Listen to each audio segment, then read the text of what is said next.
Hello friends, எல்லாரும் எப்படி இருக்கீங்க? இன்றைக்கி நம்ம வீடியோவில் கோதுமை மாவை யூஸ் பண்ணி நம்ம பரோட்டா செய்ய போகிறோம். பரோட்டான்னு சொன்னாலே கண்டிப்பாக எல்லாருக்கும் ரொம்பவே பிடிக்கும். அதுவும் நம்ம வீட்லேயே கோதுமை மாவை யூஸ் பண்ணி பரோட்டா செய்யும்போது நல்ல ஹெல்த்தியாகவும் இருக்கும், நல்ல டேஸ்டியாகவும் இருக்கும். வாங்க கோதுமை மாவு பரோட்டா எப்படி செய்கிறதுன்னு பார்க்கலாம்.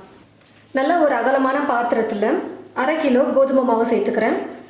பாத்திரம் நல்லா அகலமாக இருந்தால் நம்ம மிக்ஸ் பண்ணுறதுக்கு கொஞ்சம் வசதியாக இருக்கும். உப்பு தேவையான அளவுக்கு சேர்த்துக்கிறேன்.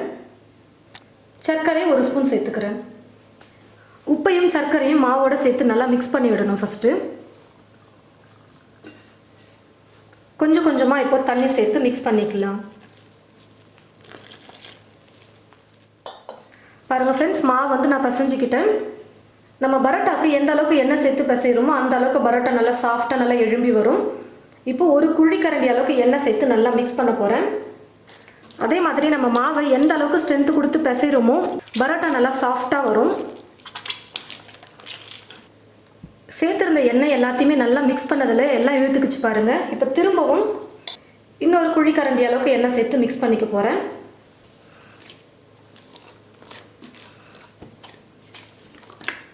பாருங்கள் ஃப்ரெண்ட்ஸ், எண்ணெய் சேர்த்து நல்லா பிசைஞ்சிக்கிட்டேன். இருக்கிற எண்ணெய் எல்லாமே மாவு நல்லா இழுத்துக்கணும், அந்தளவுக்கு நல்லா பிசையணும். மாவு நல்லா பிசைஞ்சதுக்கப்புறமா கடைசியாக ஒரு 1/2 கரண்டி அளவுக்கு எண்ணெய் எடுத்து கொஞ்சம் மேலெல்லாம் அப்படியே ஊற்றி விட்டுக்கிறேன். எண்ணெயை ஊற்றிட்டு நல்லா மாவு ஃபுல்லாக தடவி விட்டுட்டு மேலே ஒரு துணி போட்டு மூடிக்கணும். 2 மணி நேரம் அப்படியே விட்டுருங்க, நல்லா ஊறட்டும். பிசைஞ்சு வச்சுருக்கிற மாவு வந்து நல்லா 2 மணி நேரம் ஊறிடுச்சு. இப்போ இந்த மாவை எடுத்து எண்ணெய் சேர்த்தி நல்லா இப்போ பிசையணும். நம்ம கடையிலலாம் பார்த்தா தெரியும், 2 கை வச்சு எவ்வளோ நல்லா பிசைஞ்சிட்ருப்பாங்க அவங்க ஸ்ட்ரென்த்து கொடுத்துன்னு. அந்த மாதிரி நம்ம பிசைஞ்சாதான் நல்லா வரும். இப்போ மாவு வந்து உருண்டை பண்ணி எடுத்து வச்சுக்கலாம். சப்பாத்திக்கு எடுக்கிறத விட கொஞ்சம் அதிகமாகவே நம்ம எடுக்கணும். இந்த மாதிரி நம்ம கையில் வச்சு ப்ரெஸ் பண்ணோம்னாலே அழகாக வந்துடும் பாருங்கள். எல்லா மாவையும் உருண்டை பண்ணி எடுத்து வச்சாச்சு. இப்போ நம்ம பரோட்டா ரெடி பண்ணிடலாம். ஃபஸ்ட்டு நல்லா எண்ணெயை வந்து தேய்ச்சிக்கோங்க, அப்போ தான் வந்து ஒட்டாமல் வரும். நம்ம கட்டப்படம் எதுவுமே யூஸ் பண்ணாமல் நம்ம கையிலேயே தட்டினாலே போதும், ஈஸியாக வந்துடும். ஆனால் நல்லா மெல்லிசாக பேப்பர் போல் தட்டிகிட்டே வரணும்.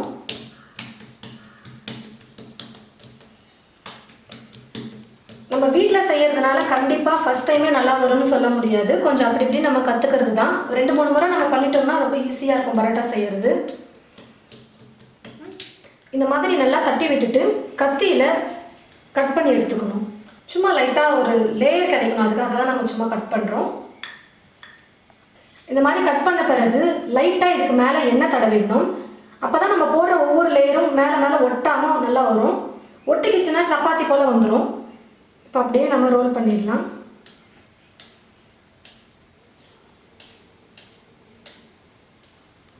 இது போல் உங்களுக்கு மடித்து விட வரலன்னா இந்த லாஸ்ட்டில் வந்து என்ன பண்ணணும்னு பார்த்தீங்கன்னா எல்லாத்தையும் ஒன்று சேர்த்துக்கோங்க. இப்படி ஒன்று சேர்த்துட்டு அப்படியே இழுத்துட்டே வந்தீங்கன்னா ஈஸியாக வந்துடும்.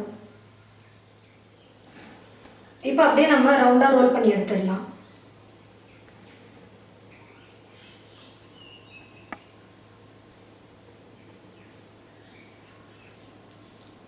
இப்போ அப்படியே ப்ரெஸ் பண்ணி விட்டுடலாம்.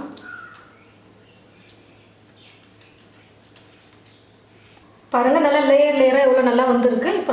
இப்போ தோசை தவாவில் போட்டு எடுத்துடலாம். தவாவில் கொஞ்சம் எண்ணெய் ஊற்றிட்டு நல்லா ஸ்ப்ரெட் பண்ணி விட்டுருங்க. இப்போ தட்டி வச்சிருக்கிற பரோட்டாவை போட்டுடலாம். இப்போ இன்னொரு பக்கம் திருப்பி போட்டுடுறேன்.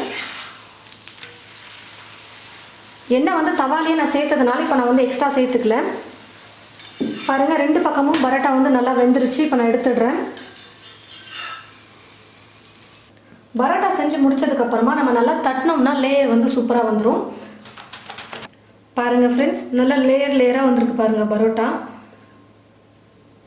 இது போல் நீங்களும் உங்களுடைய வீட்டில் நல்லா ஹெல்த்தியாக கோதுமை மாவு வச்சு பரோட்டா செஞ்சு பாருங்கள். ரொம்பவே சூப்பராக வரும். ட்ரை பண்ணி பார்த்துட்டு எப்படி இருக்குன்னு மறக்காமல் கமெண்ட் பாக்ஸில் வந்து கமெண்ட் பண்ணுங்கள்.